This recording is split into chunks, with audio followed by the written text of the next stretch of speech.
ನಮಸ್ಕಾರ. ಗೌತಮಿ ನ್ಯೂಸ್ ಕರ್ನಾಟಕ. ಚಿನ್ನದ ಮಾರುಕಟ್ಟೆಯಲ್ಲಿ ತಳ್ಳಣ, ಮತ್ತೆ ಕುಸಿತ, 80,000ಕ್ಕೆ ಇಳಿಯುತ್ತಾ ಬಂಗಾರದ ಬೆಲೆ. ಇರಾನ್, ಅಮೆರಿಕ ಮತ್ತು ಇಸ್ರೇಲ್ ಯುದ್ಧದಿಂದಾಗಿ ಹಣದುಬ್ಬರದ ಭೀತಿ ಹೆಚ್ಚುತ್ತಿದ್ದು, ಇದರ ನಡುವೆ ಟ್ರಂಪ್ ಯುದ್ಧಕ್ಕೆ ಫುಲ್ ಸ್ಟಾಪ್ ಹಾಕ್ತಿದ್ದಾರೆ. ಇತ್ತ ಯುದ್ಧದ ಎಫೆಕ್ಟ್ನಿಂದ ಚಿನ್ನದ ಮಾರುಕಟ್ಟೆಯಲ್ಲಿ ತಲ್ಲಣವಾಗಿದೆ. ಭಾರೀ ಕುಸಿತದ ನಡುವೆ ಕೆಲವೇ ದಿನಗಳಲ್ಲಿ ಬಂಗಾರದ ಬೆಲೆ 80,000ಕ್ಕೆ ಇಳಿಯುತ್ತಾ ತಜ್ಞರ ಶಾಕಿಂಗ್ ವರದಿ. ನಿರಂತರ ಸುದ್ದಿಗಾಗಿ ನೋಡ್ತಾ ಇರಿ ಗೌತಮಿ ನ್ಯೂಸ್ ಕರ್ನಾಟಕ, ನಮ್ಮ ನಡೆ ಸತ್ಯದ ಕಡೆ. ನಮಸ್ಕಾರ.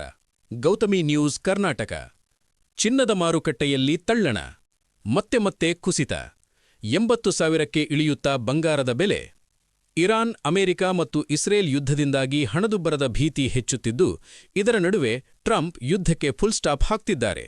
ಇತ್ತ ಯುದ್ಧದ ಎಫೆಕ್ಟ್ನಿಂದ ಚಿನ್ನದ ಮಾರುಕಟ್ಟೆಯಲ್ಲಿ ತಲ್ಲಣವಾಗಿದೆ.